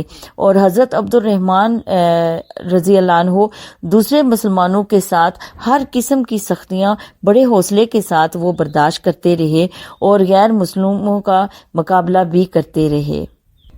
اب ہمیں یہ ساری باتیں دیکھ کے کس طرح یہ لوگ لڑے، کس طرح اسلام کے لیے کھڑے ہوئے، کیا آپ سب کو ایسے محسوس نہیں ہوتا کہ یہ وہی دور پھر دوبارہ آ گیا ہے؟ مطلب یہ آتا رہا ہے، لیکن جب تک ہم مسلمان اپنے اللہ سے ہی ڈرتے تھے اور کسی اور چیز کی فکر نہیں ہوتی تھی، یقین تھا، تب تک ہم حکومت کرتے رہے. اور جب سے ہم غلام بن گئے، کبھی اپنے رزق کی ہمیں فکر ہونی شروع ہوگی کہ یہ کہاں سے آئے گا، جبکہ اللہ تعالیٰ کہتا ہے میں دوں گا. عزت کی ہمیں فکر ہونی شروع ہوگی، اللہ تعالیٰ کہتا ہے وہ عزت اور ذلت میرے ہاتھ میں ہے. ہم نے اپنے بچوں کی فکر کرنی شروع کر دی، جبکہ اللہ تعالیٰ کہتا ہے یہ میری ہے، میں نے ان کی جس طرح تمہاری تقدیر لکھی ان کی بھی لکھی. تو ہم لوگ غلام بن گئے اپنی نفس کے، ہم لوگ بس اپنے ہی ادارے میں رہ گئے کہ میں ہوں اور میرا گھر ہے اور میرے بچے ہیں، تو ہمارے جو دیکھا جائے تو ہمارے اسلام کو کتنا ڈیمیج پہنچ رہا ہے. ابھی بھی آپ دیکھیں کیا ہو رہا ہے. تو اس وقت بھی یہی باتیں ہوتی تھی، لیکن وہ لوگ یقین رکھتے تھے اللہ پہ، اور ان کا ایمان جو تھا بہت مضبوط تھا، بہت اسٹرانگ تھا. تو اس لیے جو ہے وہ لوگ اپنی دفاع کرتے تھے، اپنا پروٹیکشن کرتے تھے، اپنے بہن بھائیوں کا پروٹیکشن کرتے تھے. لیکن ہمیں پتہ نہیں کیا ہو گیا. اللہ تعالیٰ ہمیں قوت دے، طاقت دے، ہمیں ایمان دے. ابھی ہم بریک کی طرف چلتے ہیں، انشاءاللہ بریک سے ختم کر کے پھر دوبارہ میں آپ کی خدمت میں حاضر ہوتی ہوں. السلام علیکم ورحمۃ اللہ وبرکاتہ. ابھی ہم پروگرام کی آخر میں آ رہے ہیں، تو میں آپ لوگوں سے اجازت لوں گی. تو انشاءاللہ پھر السلام علیکم ورحمۃ اللہ وبرکاتہ. ویلکم بیک کہتے ہیں آپ کو. آپ سن رہے ہیں سنہری موتی پروگرام زبیدہ خان کے ساتھ 87.8 FM رمضان ریڈیو وولف سے، اور امید کرتی ہوں کہ آپ کو یہ پروگرام پسند آ رہا ہے. آگے ہم بڑھتے ہیں اور دیکھتے ہیں کہ حضرت عبد الرحمن بن عوف رضی اللہ عنہ نے اور کیا کیا کام کیے ہیں ہمارے حضرت محمد صلی اللہ علیہ وسلم کے ساتھ. تو جو بدر کی لڑائی ہوئی تھی ہجرت کے بعد، تو اس وقت جو ہے مسلمانوں اور غیر مسلم کے درمیان جو ہے یہ بہت بڑی لڑائی تھی. اور اس لڑائی میں، یہ جو لڑائی تھی یہ رمضان کی 6 ہجری میں مدینہ سے تقریباً 80 میل دور بدر کے مقام پر ہوئی تھی. 1000 غیر مسلمانوں کے خلاف لڑنے کے لیے مکہ سے آئے تھے، اور ان غیر مسلموں میں قریش کے بڑے بڑے سردار جو تھے، جو بہادر، جن کے نام جو ہیں بہادری میں شامل تھے، ان کے پاس یہ آئے، اور ان کے پاس جو تھے 700 اونٹ، 100 گھوڑے اور بے شمار جو ہے ہتھیار. اور دوسری طرف جس طرف مسلمان تھے ان کی تعداد صرف 313 تھے، اور ان کے پاس صرف 70 اونٹ اور 2 یا 3 گھوڑے تھے. بعض جو اللہ کے سپاہی تھے وہ ان کے پاس پورے ہتھیار بھی نہیں تھے. ان کو اپنے اللہ پر بہت بھروسہ تھا، اور یہ جو اللہ کے سپاہی ہیں ان کے ساتھ حضرت عبد الرحمن بن عوف رضی اللہ عنہ بھی شامل تھے. تو بدر کی لڑائی میں شریک ہونے والے جتنے بھی یہ اللہ کے بندے تھے، یہ بہت ہی ان کا بڑا درجہ ہے، اور ان کے جو اگلے پچھلے سب گناہ تھے وہ معاف کر دیے اللہ نے، اور ان کو جنت کی خوشخبری دی. حضرت عبد الرحمن بن عوف رضی اللہ عنہ نہایت ہی بہادری سے لڑے، اور لڑائی میں انہوں نے ایک غیر مسلم کو ختم بھی کیا، اور پھر کافی لوگ جو ہیں ان سے زخمی بھی ہوئے اس لڑائی میں. حضرت عبد الرحمن بن عوف رضی اللہ عنہ کے 2 واقعہ ہیں. کہتے ہیں کہ میں بدر کے دن صف میں کھڑا تھا تو مڑ کر دیکھا تو میرے دائیں بائیں 2 نوجوان کھڑے تھے. ان میں سے ایک نے مجھ سے بڑی نرم آواز میں پوچھا، چچا ابو جہل کو دکھا دیجئے. تو میں نے کہا، بھتیجے اسے دیکھ کر کیا کرو گے؟ اس نے کہا، میں نے اللہ سے عہد کیا ہے کہ اس کو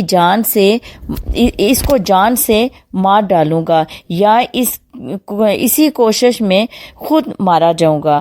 دوسرے نے بھی آہستہ سے مجھ سے یہی بات کہی، اور یہ بھی بتایا کہ ہم ابو جہل کو اس لیے مارنا چاہتے ہیں کہ وہ ہمارے آقا رسول پاک صلی اللہ علیہ وسلم کو گالیاں دیتا ہے. اب مجھ کو خوشی ہوئی کہ میں کیسے 2 بہادروں کے درمیان کھڑا ہوں. وہ دونوں باز کی طرح ابو جہل پر چھپٹ پڑے اور اس کو مار گرایا. یہ دونوں افرا کے بیٹے تھے. ان نوجوانوں کے جو نام تھے، ایک کا نام تھا حضرت معاذ رضی اللہ عنہ، اور دوسرے کا نام تھا حضرت معوذ رضی اللہ عنہ.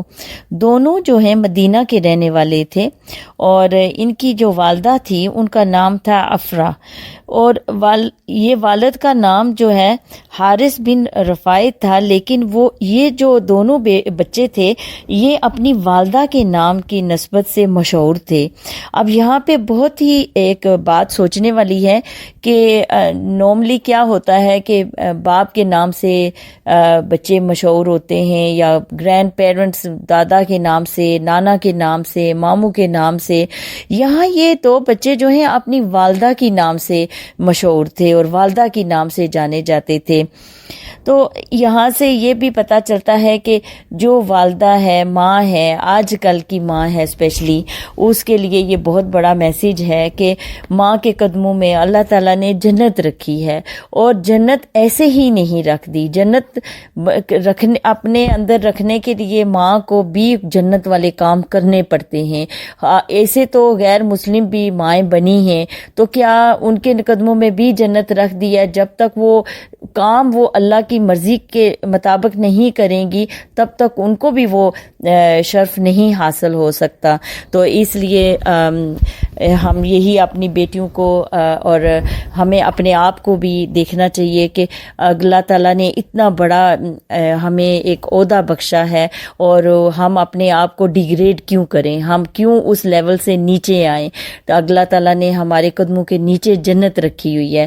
تو یہاں پہ دیکھیے کہ اگر ماں اچھی ہو اور ماں قابل ہو تو ماں کے نام سے بھی بچے جانے جا سکتے ہیں. صرف ایسا نہیں ہے کہ خالی والد کے نام سے یا کوئی ان کے گرینڈ پیرنٹس کے نام سے یا کسی ایک ہی نام سے جو ہے نا وہ بچے آگے چلیں. ماں بھی ان کو نام دے سکتی ہے اچھا. اور ان کی جو والدہ تھی وہ رسول پاک صلی اللہ علیہ وسلم کی صحابیہ بھی تھیں, اور جو ابو جہل تھا یہ رسول پاک صلی اللہ علیہ وسلم اور اسلام کا سخت دشمن تھا. اور حضرت معاذ رضی اللہ عنہ اور حضرت معوذ رضی اللہ عنہ نے اپنی تلواروں کی وار سے کہتے ہیں کہ اس کو زمین پر گرا دیا اور اس کو مردہ سمجھ کر وہ واپس اپنی صفوں میں آ گئے. ابھی اس میں کچھ جان باقی تھی تو حضرت عبداللہ بن مسعود رضی اللہ عنہ نے دیکھا تو اس کی چھاتی پر چڑھ کر سر گردن سے جدا کر دیا, اور رسول پاک صلی اللہ علیہ وسلم نے اس کے قتل کی خبر جب سنی تو فرمایا آج اس امت کا جو فرعون ہے وہ مر گیا. اب جو وہ دوسرا واقعہ ہے جو حضرت عبد الرحمن بن عوف رضی اللہ عنہ نے بیان کیا تھا وہ امیہ بن خلف کے قتل کا تھا. یہ شخص بھی ابو جہل کی طرح مسلمانوں کا سخت دشمن تھا. جب جاہلیت کا زمانہ تھا, جیسے کہ جب اسلام قبول کرنے سے پہلے حضرت عبد الرحمن رضی اللہ عنہ کی اس سے دوستی تھی. ان کی یہ دوستی جو تھی وہ تجارت یا کاروبار کے سلسلے میں تھی.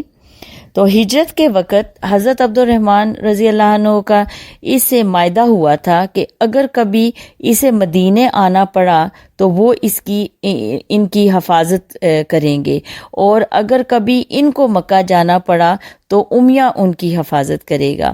یہ آنا جانا جو تھا تجارت کے سلسلے میں ہی ہو سکتا ہے, تو اس وقت ان کی دوستی اس طرح سے وہ تھی. تو کہتے ہیں کہ بدر کی لڑائی میں امیہ بن خلف اپنے بیٹے علی بن امیہ کے ساتھ غیر مسلم کے لشکر میں شامل ہو کر مسلمانوں سے لڑنے کے لیے آیا. جب مسلمانوں نے غیر مسلم کو شکست دے دی تو انہوں نے بھاگنا شروع کر دیا. ان بھاگنے والوں میں امیہ بن خلف اور اس کا بیٹا علی بن امیہ بھی تھا. تو لڑائی کے میدان میں ایک جگہ امیہ نے حضرت عبد الرحمن رضی اللہ عنہ کو دیکھ لیا اور چیخ کر ان سے درخواست کی کہ اس کی جان بچائیں. تو یہ جو واقعہ ہے حضرت عبد الرحمن رضی اللہ عنہ نے اس طرح بیان کیا تھا. بدر کے دن جب غیر مسلم نے بھاگنا شروع کیا تو میں نے لوہے کے کرتے جو وہ چھوڑ کر بھاگے تھے ایک جگہ پڑی پائیں. میں ان کو اٹھا کر جا رہا تھا کہ امیہ بن خلف نے مجھے دیکھ کر آواز دی، اے ابن اوف، میرے پاس آؤ، مجھے مسلمانوں کے ہاتھوں قتل ہونے سے بچا، مجھے بچا کر تجھے ان زروں سے زیادہ جو ہے فائدہ ہوگا۔ میں نے دونوں زریں پھینک دیں اور امیہ اور اس کے بیٹے علی کو اپنے ساتھ لے چلا۔ اتنے میں بلال رضی اللہ عنہ کی نظر امیہ پر پڑی تو وہ بلند آواز میں پکارے، اے اللہ اور رسول صلی اللہ علیہ وسلم کی مددگاروں، مسلمانوں، یہ غیر مسلموں کا سردار امیہ بن خلف جا رہا ہے۔ ان کی آواز سن کر مسلمان امیہ کی طرف دوڑ پڑے۔ میں نے ان سے کہا کہ یہ دونوں میرے قیدی ہیں، لیکن کسی نے میری بات نہ سنی اور امیہ کو زمین پر گرا دیا۔ میں اس کو بچانے کے لیے اس کے اوپر لیٹ گیا، لیکن حباب میں بن منظر انصاری نے اپنی تلوار سے اس کی ناک کاٹ ڈالی۔ اب امیہ نے مجھ سے کہا، اب تو مجھے چھوڑ دے، یعنی مجھے بچانے کی کوشش نہ کر۔ میں نے اسے چھوڑ دیا اور مسلمانوں نے امیہ اور اس کے بیٹے علی دونوں کو قتل کر دیا۔ یہ امیہ بن خلف سخت شریر آدمی تھا۔ اس نے مکہ میں رسول پاک صلی اللہ علیہ وسلم اور آپ پر جو ایمان لانے والے لوگ مسلمان تھے ان کو بہت ستایا۔ حضرت بلال جو حبشی رضی اللہ عنہ اس کے غلام تھے، اسلام لانے کے جرم میں وہ ان پر سخت ظلم ڈھایا کرتا تھا۔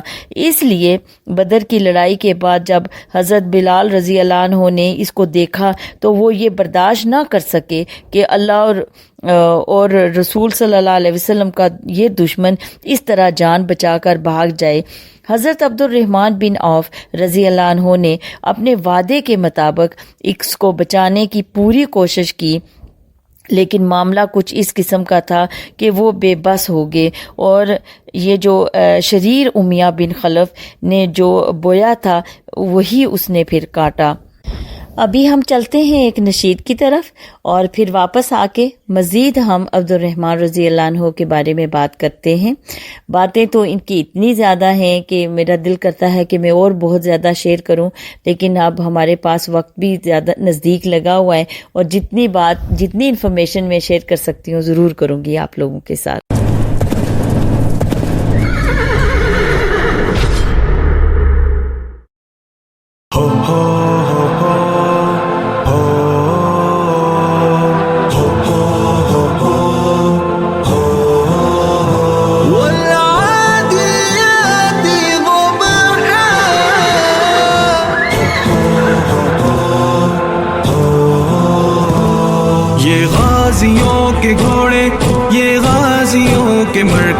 یہ مجاہدی کے ہمدم، یہ ان کا حسن منصب، مصحف میں جن کے بارے کھائے قسم خود اللہ۔ والعادیات ضبحا فالموریات قدحا، والعادیات ضبحا فالموریات قدحا۔ کفار کی صفوں میں تیزی سے گھسنے والے، دشمن کے لشکروں پر فوراً جھپٹنے والے، کفار کی صفوں میں تیزی سے گھسنے والے، دشمن کے لشکروں پر فوراً جھپٹنے والے، چنگاریاں اڑا کر دشمن پہ بولے ہلا۔ والعادیات ضبحا فالموریات قدحا، والعادیات ضبحا فالموریات قدحا۔ باطل کی چھاؤنی پر آفت یہ ڈھانے والے، الحاد کی سپاہ میں بھگدڑ مچانے والے، باطل کی چھاؤنی پر آفت یہ ڈھانے والے، الحاد کی سپاہ میں بھگدڑ مچانے والے۔ چستی میں ہے یہ طوفان، تیزی میں موج دریا۔ والعادیات ضبحا فالموریات قدحا، والعادیات ضبحا فالموریات قدحا۔ یہ غازیوں کے گھوڑے، یہ غازیوں کے مرکز، یہ مجاہدی کے ہمدم، یہ ان کا حسن منصب، مصحف میں جن کے بارے کھائے قسم خود اللہ۔ والعادیات ضبحا فالموریات قدحا والعادیات ضبحا فالموریات قدحا. پیشانیوں نے ان کی برکت کا تاج پہنا، سچ سچ ہے سچ رہے گا سچے نبی کا کہنا. پیشانیوں نے ان کی برکت کا تاج پہنا، سچ سچ ہے سچ رہے گا سچے نبی کا کہنا. اعزاز ان کو حاصل یہ حشر تک رہے گا. والعادیات ضبحا فالموریات قدحا والعادیات ضبحا فالموریات قدحا. فرسان دین قیم تبلیغ پر جب آئے، جوش جہاد میں وہ دریا میں کود جائے. فرسان دین قیم تبلیغ پر جب آئے، جوش جہاد میں وہ دریا میں کود جائے. لڑ جائے موج سے بھی یہ گھڑ سوار دستہ. والعادیات ضبحا فالموریات قدحا والعادیات ضبحا فالموریات قدحا. یہ غازیوں کے گھوڑے، یہ غازیوں کے مرکز، یہ مجاہدین کے ہمدم، یہ ان کا حسن منصب. مصحف میں جن کے بارے کھائے قسم خود اللہ. والعادیات ضبحا فالموریات قدحا والعادیات ضبحا فالموریات قدحا.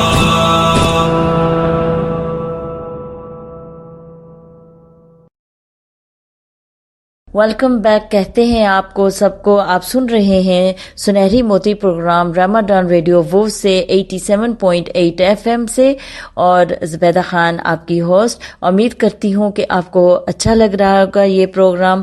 آپ نے دیکھا سنا ہے کہ کس طرح جو ہے اسلام ہم تک پہنچا، کتنی جنگیں ہوئیں، اور ہمیشہ مسلمانوں کے اوپر جو ہیں غیر مسلم تھے انہوں نے حاوی ہونے کی کوشش کی، ان کو دبانے کی کوشش کی، اور کس طرح ہر وقت ہر ٹائم پہ مسلمان جو ہیں ان کو اپنے اسلام کی خاطر جو ہے قربانیاں دینی پڑی.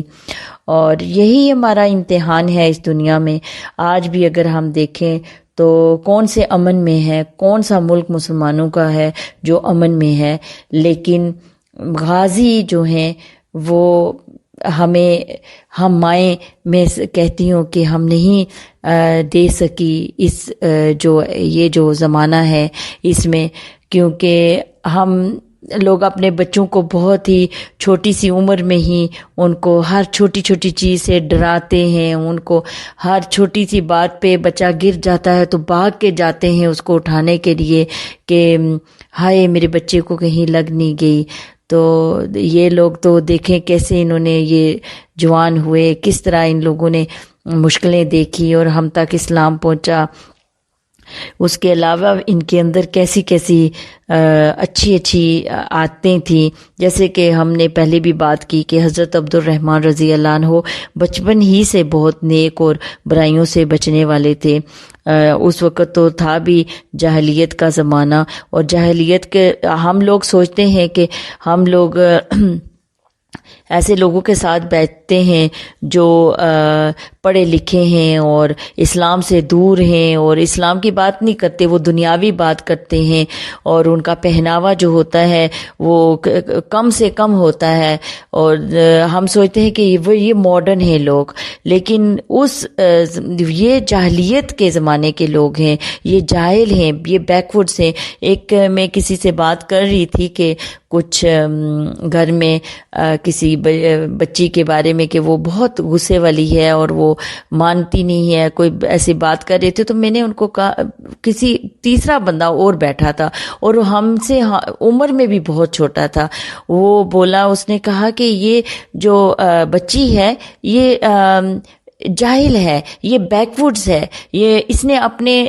جو اندر سسٹم ہے اس کو اپڈیٹ نہیں کیا ہوا، یہ اس لیے غصہ نہیں چھوڑ سکتی، یہ اس لیے جو ہے اس کے پاس ایٹیٹیوڈ ہے، یہ اس لیے اس کے اندر انا ہے.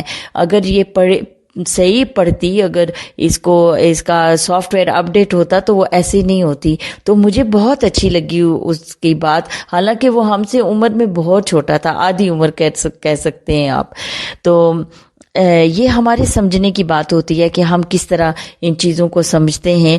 تو جاہلیت کے زمانے میں بھی جو ہے اس وقت کہتے ہیں جو شراب تھی عربوں کی گھٹی تھی، ان کو اس کے بغیر وہ پانی پیتے ہی نہیں تھے، وہ یہی پیتے تھے. لیکن حضرت عبد الرحمن رضی اللہ عنہ شراب سے نفرت کرتے تھے، وہ اس کو ہاتھ لگانا کیا، اس کو دیکھنا بھی پسند نہیں کرتے تھے. کہتے ہیں کہ اسلام قبول کرنے کے بعد تو ان کی خوبیوں اور بڑھ گئی تھیں. یہ بڑے محنتی، دیانت دار، اور جو ان کا کاروبار کے معاملے تھے اس میں اتنے کھرے تھے. تو اس لیے اللہ تعالیٰ نے ان کے کاروبار میں اتنی برکت دی کہ مٹی کو بھی یہ ہاتھ لگاتے تھے تو وہ سونا بن جاتی تھی. اور ان کے اندر جو اللہ تعالیٰ کا خوف تھا کہ حضرت عبد الرحمن رضی اللہ عنہ ان خوش نصیب صحابہ میں تھے جن کے رسول پاک صلی اللہ علیہ وسلم نے ان کی زندگی ہی میں ان کو جنتی ہونے کی خوشخبری دے دی تھی. اب دیکھیں، ہمیں جب کوئی پتہ چل جائے کہ ہم پاس ہو گئے ہیں تو ہم کتنے غفلت میں آ جاتے ہیں کہ جی ٹھیک ہے ہم پاس ہو گئے. لیکن وہ آخرت کی طرف سے کبھی بھی بے پرواہ نہ ہوئے. مطلب ان کو پتہ بھی تھا کہ مجھے اللہ تعالیٰ نے جنت، ان کو دنیا میں یہ خوشخبری مل گئی تھی، لیکن پھر بھی وہ بے پرواہ نہیں ہوتے تھے اور کبھی ایسے کام کے نزدیک نہیں گئے جس سے اللہ تعالیٰ جو ہیں وہ ناراض ہوں. اللہ تعالیٰ نے انہیں بہت دولت دی تھی، تو اس لیے وہ اللہ کی راہ میں دل کھول کر خرچ کرتے رہتے تھے. لیکن پھر بھی وہ اس خیال سے بے چین رہتے تھے کہ یہ مال و دولت کہیں میرے لیے نقصان کا باعث نہ بن جائے. ایک دن وہ امت کی ماں ام سلمہ، اللہ ان سے راضی رہے، ان کی خدمت میں حاضر ہوئے اور عرض کیا، ام المومنین، مجھے ڈر ہے کہ مال و دولت کی زیادتی کہیں آخرت میں مجھے تباہ نہ کر دے. انہوں نے فرمایا، بیٹا اپنا مال اللہ کی راہ میں خرچ کرتے رہا کرو. ایک دن روزے سے تھے، شام کو کھانا سامنے آیا تو ان کو مسلمانوں کی تنگ حالی کا زمانہ یاد آ گیا اور کہنے لگے، محسب بن امیر رضی اللہ عنہ جب شہید ہوئے وہ مجھ سے بہتر تھے. ان کو ایک چادر کا کفن دیا گیا، سر چھپایا جاتا تو پاؤں ننگے ہو جاتے اور پاؤں چھپائے جاتے تو سر ننگا ہو جاتا. حمزہ رضی اللہ عنہ اللہ کی راہ میں قتل ہوئے، وہ بھی مجھ سے بہتر تھے. اب دنیا ہمارے سامنے بچھا دی گئی ہے، یعنی اللہ تعالیٰ نے ہمیں مال و دولت دے کر بہت خوشحال کر دیا ہے، لیکن مجھے ڈر ہے کہ میرے نیک کاموں کا بدلہ آخرت کی بجائے دنیا ہی میں نہ دے دیا گیا ہو. اور یہ کہہ کر انہوں نے رونا شروع کر دیا اور کھانے سے ہاتھ کھینچ لیا. حضرت عبد الرحمن رضی اللہ عنہ کو اللہ تعالیٰ نے بے انتہا دولت دی، اس کے ساتھ ہی ان کو بڑا دل اور حوصلہ بھی دیا تھا. وہ اللہ کی راہ میں اب دل کھول کر دیتے تھے. ایک دفعہ انہوں نے کچھ زمین جو ہے 40,000 دینار میں حضرت عثمان غنی رضی اللہ عنہ کے ہاتھ فروخت کی. یہ رقم ان کے جب ہاتھ میں آئی تو انہوں نے تمام کی تمام مدینہ کے غریبوں اور مسکینوں میں تقسیم کر دی. پھر انہوں نے اور بھی بہت سارے موقع ہیں جب رسول پاک صلی اللہ علیہ وسلم نے مسلمانوں کو اللہ کی راہ میں خرچ کرنے کی ترغیب دی تو انہوں نے 40,000 نقد اللہ کی راہ میں پیش کر دیے. ایک دفعہ رسول پاک صلی اللہ علیہ وسلم نے مسلمانوں کو غلام آزاد کرنے کے لیے کہا تو حضرت عبد الرحمن رضی اللہ عنہ نے ایک ہی دن میں 30 غلام آزاد کر دیے. حالانکہ اس وقت ایک غلام کئی ہزار میں خریدا گیا تھا. ان کے علاوہ بھی انہوں نے اپنی زندگی میں سینکڑوں جو ہیں غلام آزاد کیے. حضرت عبد الرحمن بن عوف رضی اللہ عنہ نے اپنی وفات سے پہلے فرمایا کہ جو بھی بدر کی لڑائی میں صحابہ رسول اللہ صلی اللہ علیہ وسلم کے ساتھ شریک ہوئے تھے، ان میں سے جو اس وقت زندہ ہیں ان کو بلاؤ. اور ہر ایک کی خدمت میں میری طرف سے 400 دینار پیش کرو اور ان سے درخواست کرو یہ جو گفٹ ہے وہ قبول فرما لیں۔ اس وقت تقریباً 100 بدری صحابہ رضی اللہ عنہ اس دنیا میں موجود، ان سب کو جو ہے انہوں نے خوشی سے پھر انہوں نے یہ قبول کیا۔